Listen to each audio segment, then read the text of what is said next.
Hello. Hi everyone. Welcome along. I hope you are enjoying your evening. I am sweltering. It is roasting here in Gloucester at the moment.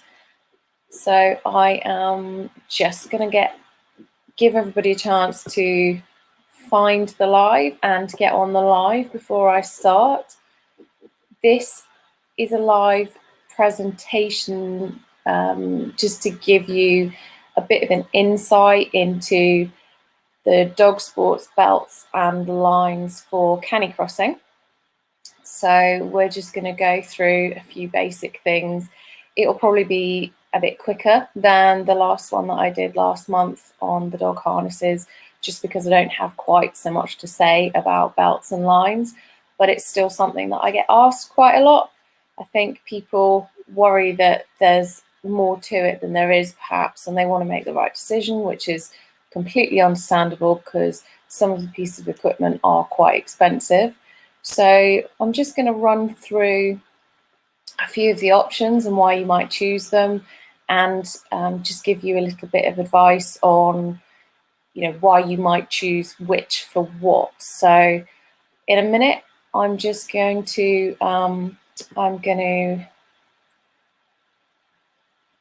invite anyone else who wants to come and watch live to do that, and then I am going to start the presentation, which is the main bulk of tonight's live.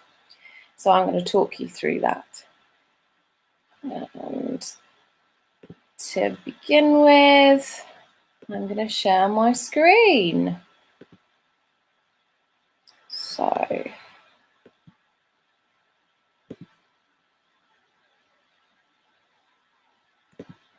oh, that's upsetting. Right, okay.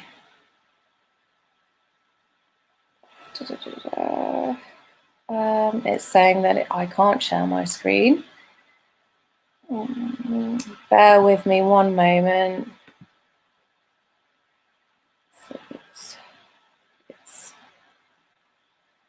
Security and privacy. Privacy. Sorry about this.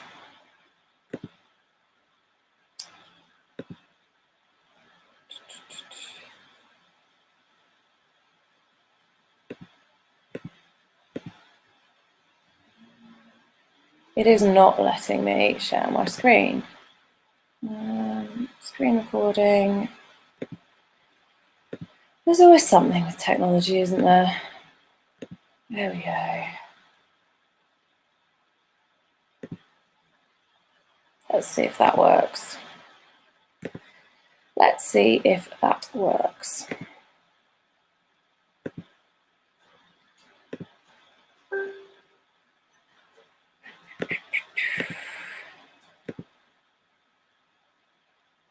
Right, fingers crossed. I'm so sorry about this.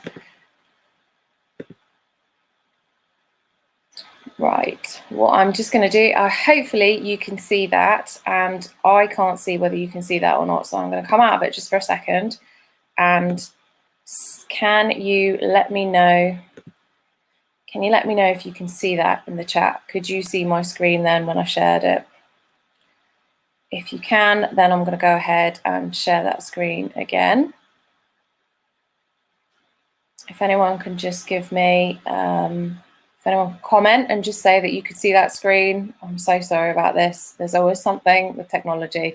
Perfect. Thank you, Karen. My life and technology. Okay, so dog sports belts and lines selection and fitting basics. So just going to go through a few of the basics in regards to canicross belts and lines, and the examples that I've got here are one of the most popular selling belts that I stock, the NonStop Dogwear Mechanics belt and the NonStop Dogwear bungee line, but there are plenty of other options for you. And the first thing that people tend to ask me is what belt style. So there are many belts on the market, and they tend to take one of two styles. That is the lightweight option that you can see there on the screen on the left-hand side. And that is a Neckline Canicross belt in that picture, which has got a light mesh with the leg straps. The other type of belt is a padded belt, which is the more traditional style belt that many of you would have seen if you started out when I did years and years and years ago. That sort of padded belt was really all that was available to us, and we had no option. They also didn't tend to have leg straps because that wasn't really thought of as a thing back then. So it is still a belt that people do use for canicross, but it comes down to personal preference. So you need to think about whether you would like a lightweight or a padded belt.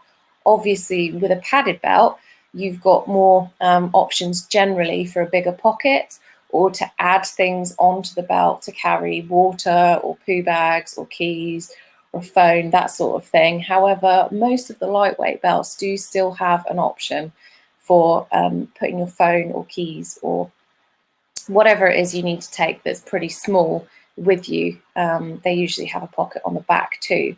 So that is the first thing that I tend to ask people. Have you had a think about whether you would like a lightweight canicross belt or a padded canicross belt? And also if you're going to use it for anything other than canicross.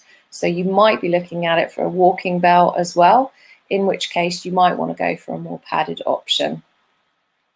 And as I mentioned, leg straps or not, these are two belts that are what would be considered a more padded option. So you've got the drag rattan canicross belt on the left-hand side, and you've got the Neckline trekking belt on the right. Both of those are padded styles. One has leg straps, one doesn't.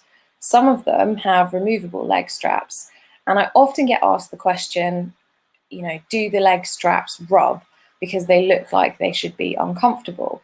And there are a minority of people that say they have an issue with leg straps rubbing, but generally there is no problem with the leg straps. If you've got the belt adjusted properly for you and your body shape, and that could take a little while to get the adjustment correct, then you wouldn't get any problems with rubbing at all. And you can try tightening the leg straps, you can try loosening the leg straps, because sometimes, conversely to what people think, if you actually tighten the leg straps, then they rub less because you've got less moving around and it's actually snugger on your body and therefore doesn't rub, which is very similar actually in many ways to the harnesses, because a lot of people don't like how snug the harnesses should fit on their dog, but actually that's what prevents them moving around and rubbing, and the same is true of the leg straps. Delta, sorry, I'm so sorry. Now my dog's decided to come in and rattle the metal bowls. I just love doing lives. There's so many things that can go wrong. So yeah, padded or lightweight, leg straps or not. And the next thing that I get asked most commonly when people are asking me about kit is where they should be positioning their belt. And I see this asked quite a lot in some of the Facebook groups as well.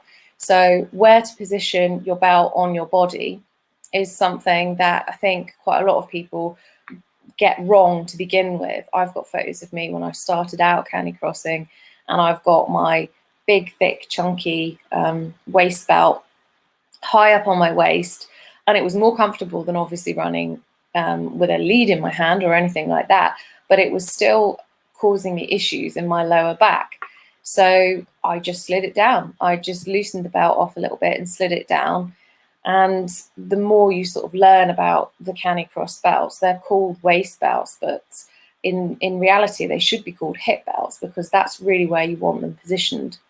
So in all three of these pictures, you've got the NonStop Mechanics belt with that top strap adjusted on the hips, and you can see the actual pocket, the main bulk of the belt, is lower down, and that almost acts as a support underneath and along your backside, so that with the force of the dog pulling, you've got that really low down in your center of gravity, just below your hips. That actually means that you've got far less chance of being pulled over, because you can brace against any force that is being exerted on you from the dog pulling. And even with the more padded belts, you want the top straps on the hips. So you can see in this one, this is on the hips. It's not high up here in the lower back or on the waist. It's down on the hips, and that's where even a walking belt should be adjusted. So I always say to everyone, you need to make sure the top strap is on your hips, same as this one, and everything else should be adjusted lower down than that. And I've got a few videos that show exactly where to position belts on from getting them out of the packet, from sort of showing them to you. They're on YouTube, but I thought I would add them into the presentation instead of me demonstrating and you sort of seeing, particularly today because I've got shorts on, where they sit on me in a live situation. I thought I'd show you the videos. All these videos can be found on my YouTube channel as well, but it just gives you a little bit of an idea of where the belt should sit on a person. And everybody will be different because everybody has different body shapes, but this is, as a general rule, you want them tight on the top strap around the hips. So I will get the video, and this is the NonStop Mechanics belt. This is a short video about how to fit your new NonStop Mechanics belt. So your belt will come to you in a packet like this. The first thing you need to do is obviously take it out of the packet and remove the straps. You know you're going to keep it. The way that you adjust this belt is to step in through the leg straps on either side and shimmy the belt up your legs until it sits about there on your body. Now at this point, I need to say, they come set up with the leg straps underneath. You need to undo them, not the leg straps, the front strap is underneath the leg straps, and put it back so that the smaller end of the clip is facing the front like that. And you will have to do that on both sides. So it's now over your leg straps. So that's how it should look. Now, I would loosen these leg straps off on me. There's an adjustment at the front here, and there's also adjustment for the height on the back. So that is about where I will feel comfortable with the belt sitting on me.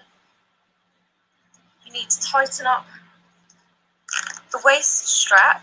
Well, I called it waist strap, but it's actually hip strap, and it needs to sit just below your hip bones. My hip bones are here, that's sitting just below there, and it needs to be tight. So this is me tightening up. This you will need to adjust to suit yourself by pulling on this strap and this strap here. You will be attaching your dog here, and so this is about how close or far away from your body you like the belt to be. And that's your adjusted NonStop Mechanics belt.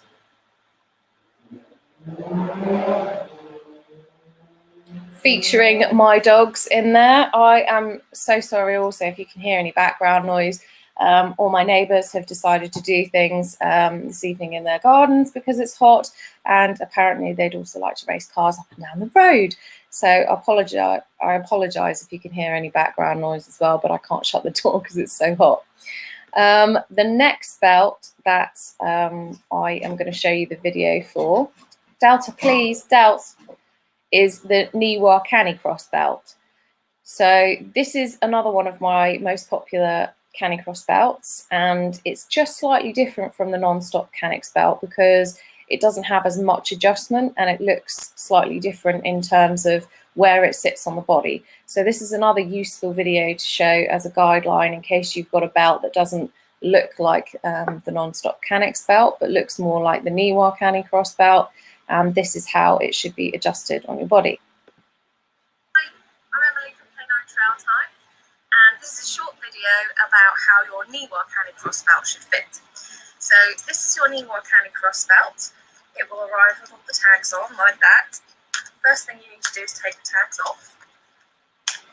Once you have taken the tags off, you need to fit the belt to yourself. So these are the leg straps. It goes one leg with the front waist strap in front of you, the other leg keeping that front waist strap in front of you. Shimmy the belt up until it's sitting about here on your body. That is more or less where you want it to sit. So when it's at that point, you need to tighten the belt right up, almost as if you're breathing in, so that that's nice and snug. My hip bones are here, and this is sitting just below my hip bones. I know it's not that easy to see, but that's where they are. So the adjustments on this belt are in the leg straps here. You can adjust them to make this longer, or you can make it shorter. This is actually about how tight I would have my leg straps. I don't want them too tight, but I want to be able to move my legs.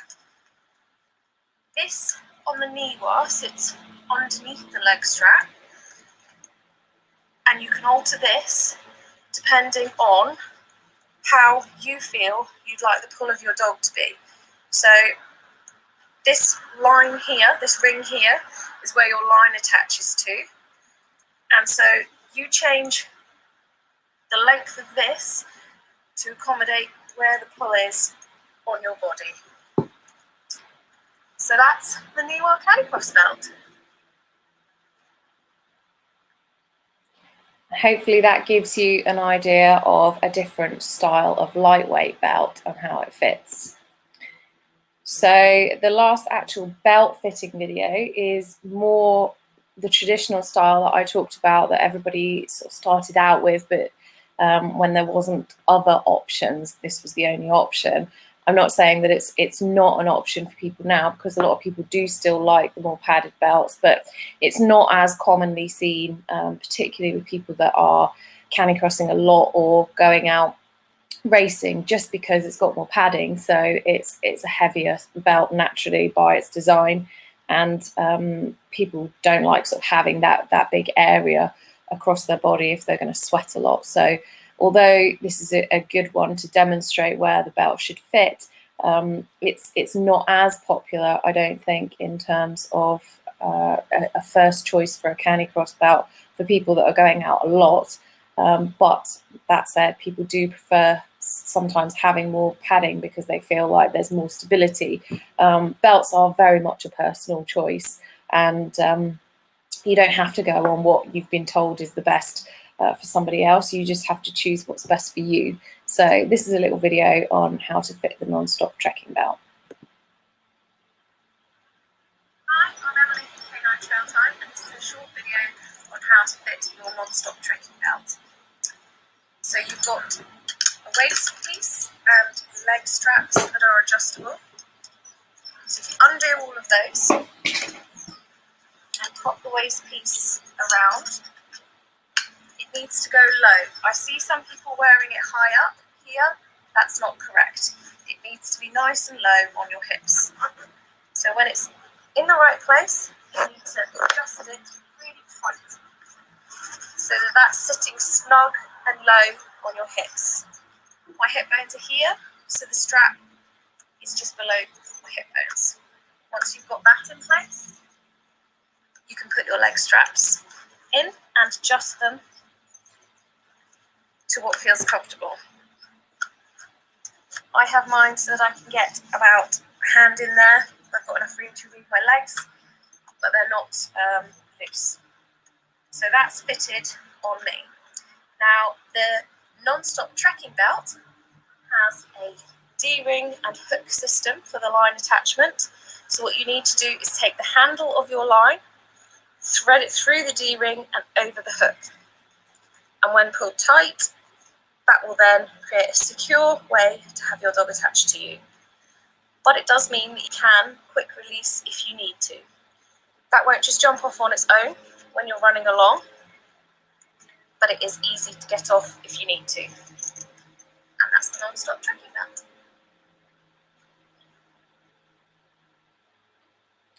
So that video leads me nicely into the last video, which is how to attach your line to your Canicross belt, because that is something that I do get asked also. I don't sell any lines that have a second clip stitched into the handle on the person end. And the reason for that is because some of the race organisations actually have a rule which prevent you running with a line that has another metal clip stitched in on the person end.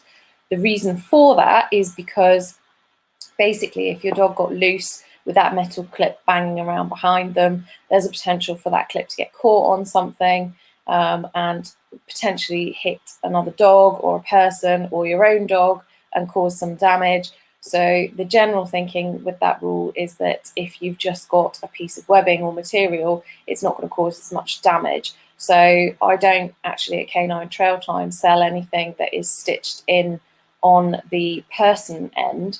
So I quite often get asked the question, how do I attach the line to my Canicross belt? Because people just look at it and think, well, there's no second clip. And you don't need to buy a carabiner. Some people do because they prefer to have the option of quick release. But the very simple way to attach your line to your Canicross belt is in this video. Hi, my name's Emily from Canine Trail Time, and this is a short video about how to attach your running line to your belt. So none of my lines come with two clips, so the easiest way to attach your line to the belt is to put the end loop through and pull it through in itself like that. That will keep your line secure to the belt and ensure that your dog can't get off.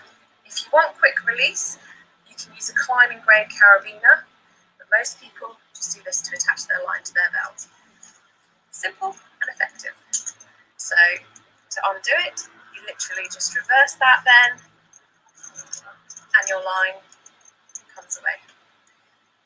Show you once more. Just attach and feed through. Okay. And if that seems pretty basic, I apologise. It's just that actually it's one of the things that I do get asked quite a lot when people get kits when they're beginners to Canicross, because it's not always obvious to somebody who hasn't seen a Canicross setup before that that's actually how you're supposed to do that. So it's useful to have that video to direct people to if they're not sure and they think they need to buy something extra, which they don't. They just need to see the technique of how to attach the line. So that brings me on to lines. Oops. Too far.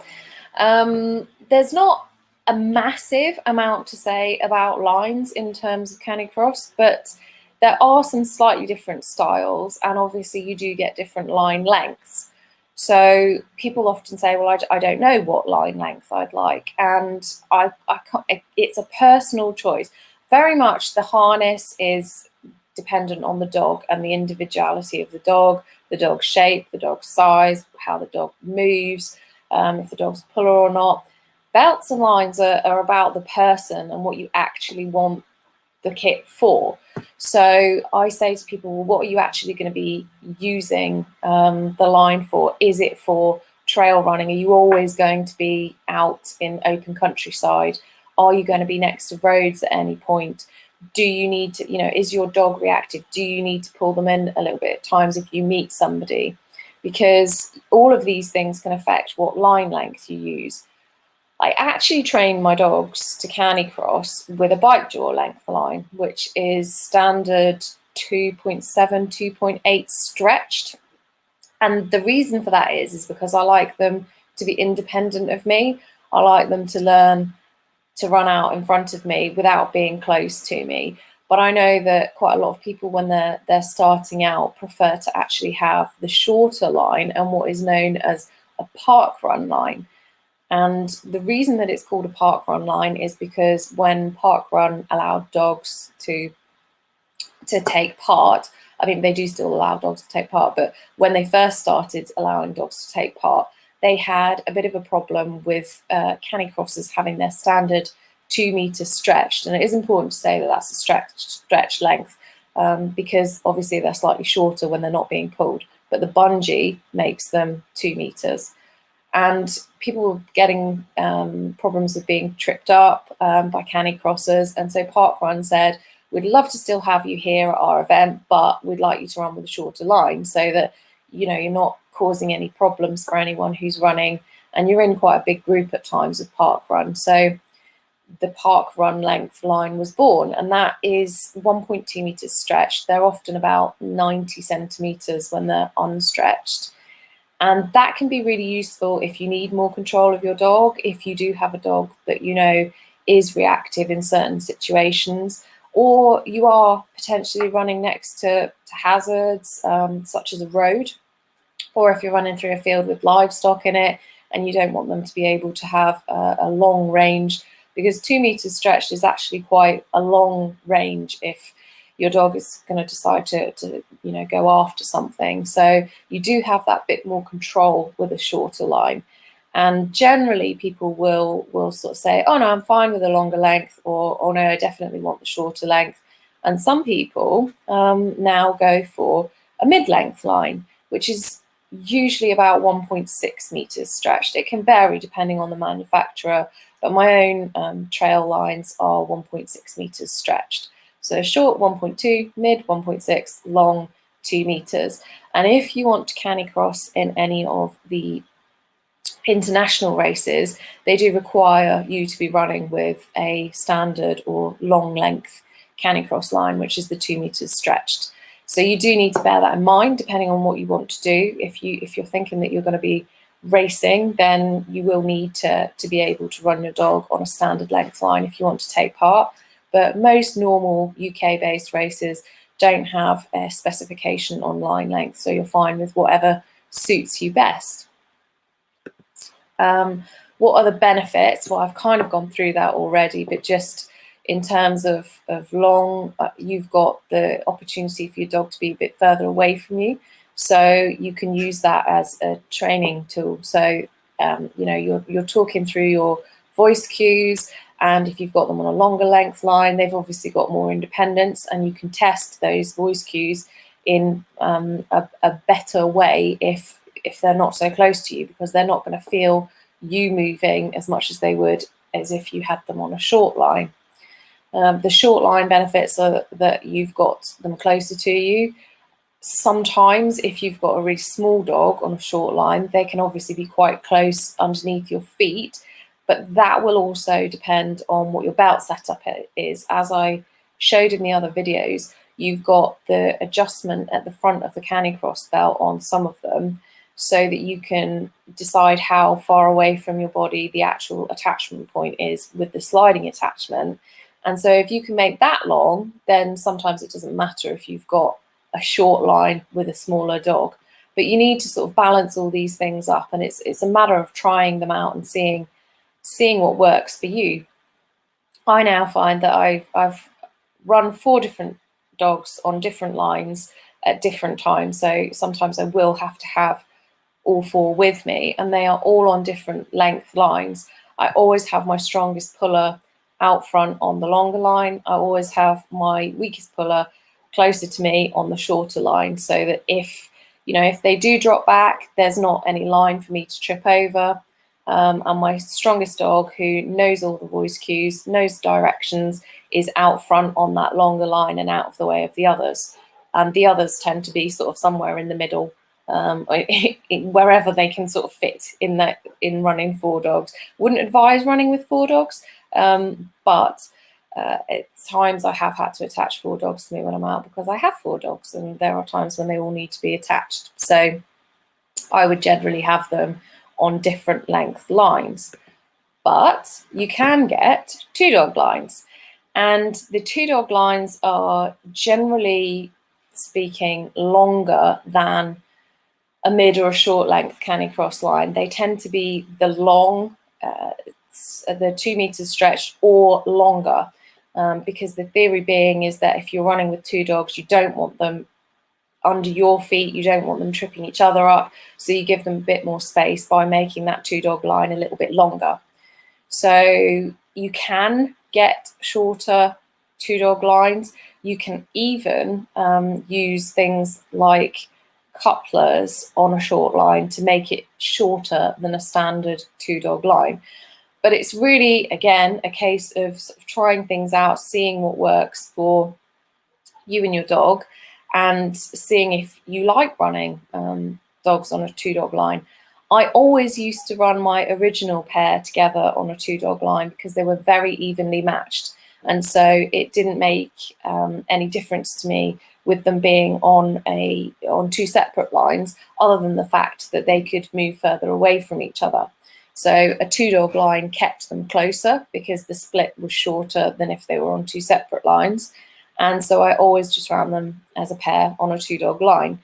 But the dogs that I've got now aren't quite as evenly matched as my first 2. So that's why I tend to use different length single lines. And we do get in a muddle sometimes, I'm not going to lie, but it works for us. And so that's what, if you're not sure what's going to work for you, then just try a few things out. See if you can borrow an extra line, see if you can borrow something to try, and see what works for you and your setup, because a lot of this is trial and error and just getting what works for you in place. But obviously, if you know that these things are available to you, then you can try them. And the 2-dog lines certainly work very well for dogs that are evenly matched in size and evenly matched in pace. So we've also got necklines. Now, necklines are something which is required if you are running 2 dogs in some events on a bike or scooter. There aren't actually many events that allow 2-dog bike, but Canicross Midlands is one of those events. And you certainly need a neckline if you're going to run in any of the national championships or international championships if you're running more than 1 dog. So there are pros and cons to a neckline. The pros are that it can keep the dogs together. It can get a dog that isn't as focused to focus if the other dog is leading the way and showing, a good example for the dog that's potentially a little bit more distracted. But the cons of that are that if you've got dogs that aren't evenly matched, and you've got a dog that's shorter or a dog that's a lot larger than the other, then you've got a bit of a mismatch there. And what you don't want is to add a neckline. The neckline sits between the 2 collars, and you don't want to add a neckline and find that one dog ends up dragging the other. So there are good things about necklines and there are bad things about necklines. Again, I have used necklines with my 2 original dogs, particularly to keep them together when they were scootering, because it's faster pace. It's certainly more important that if you're going along in a wooded area that they don't go either side of a tree or anything like that. So you want the split to be shorter between the 2 dogs, and a neckline is perfect for that. So that's an example of where you would use a neckline. A lot of people that I know use a neckline for 2-dog canicross. I don't use them so much now, purely because I don't have the same matched dogs as I used to have. And if any of you know my dogs, I've got Yogi, who's like really tall lurcher, and I've got Delta, who's smaller spaniel, and they run at different, not even different speeds, but they run differently. So I wouldn't want to sort of tether them together, because it would cause a mismatch and potentially throw one or the other of them off balance. So it's just something to consider, that it is an option. And necklines are actually sometimes used as a way of making sure that a dog doesn't slip a harness. So you can actually put a neckline through a collar and through the neck on a harness, so that if your dog slips the harness, you've still got them attached by the collar. But if there is another way that you can do that, I would It's an extra security if you've got a dog that slips harnesses, but it's not what it was designed for. So it's better off really just sticking to what the kit was originally designed for, and that is just to keep two dogs that are running side by side a little bit closer together. So training concerns, this is just a little bit about why you would want to use the lines that you're using, and other things that you might want to consider. So some of the lines actually have a carabiner clip, which is a screw gate rather than a trigger clip. And if you've got a dog that you cannot, you've got no recall, you cannot let off the lead, the trigger clips, if they get caught on something, very occasionally can open. And so you might want to consider the screw gate carabiner, because it's something that can't just flick open. And they have those on the Arctic Wolf Adventure lines, and also the Arctic Wolf lines that have, they state they've got the carabiner. And I know a lot of people really like these screw gate carabiners. They're very lightweight. They're actually slightly lighter than even the trigger clips. So it is something that if you've got a concern about your dog getting off when you're running, then you might want to consider having a line with a carabiner clip on it. The other thing that you might want to consider, I mentioned using a shorter line with a reactive dog, but you can see in this picture there are grab handles on the red lines. And so if you feel you're going to need to pull your dog in at any point, having a grab handle that's sticking out of the line like that makes it really easy to just get hold of your dog really quickly and draw them back. Can also be really useful if you're running down a hill. So you've got that grab handle and you just want to reinforce your back cue. You want them behind you, just grab hold of that handle and you can use it to help reinforce that, so that your dog learns that you do actually genuinely want them to come behind you, and you're not joking when you say you'd like them to run behind, and you do mean slow down and steady. But that's just a couple of other things that you might want to think about in terms of training if you're picking a line for canicrossing. And that is the end of my presentation. So that went on a little bit longer than I thought because I had some technical issues, but we have got time now for some questions. So I'm going to have a look and see if anyone, I'm going to stop sharing, has any questions. I can see there's a lot of very strange comments on here. And I don't know what this is about, but I'm going to have to go back through and delete those. But does anyone have any questions about canicross belts or lines? Or have I covered everything that you could possibly want to know? I'm just going to wait and see if anybody sticks up a question. There must be one question, surely.